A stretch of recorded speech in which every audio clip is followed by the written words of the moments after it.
everyone, welcome to our channel. In today's video, we will guide you through how to fill a form on PDF on mobile with a very easy steps. So let's get started. First thing first, go to any web browser and search for the PDF filler website.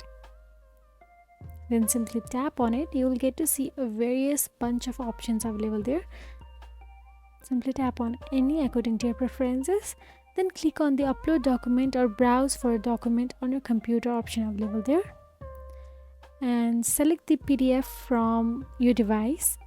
Alternatively, you can import the PDF from cloud storage service like Google Drive, Dropbox or OneDrive. I don't have any basic PDF to fill up, but if you have any, you can choose and tap on it. And once the PDF is uploaded, it will open in the editor. Click on the form fields to start typing your information and save or export the filled form. So that's it. If you found this video helpful, please like, share and subscribe our channel, and thank you so much for watching.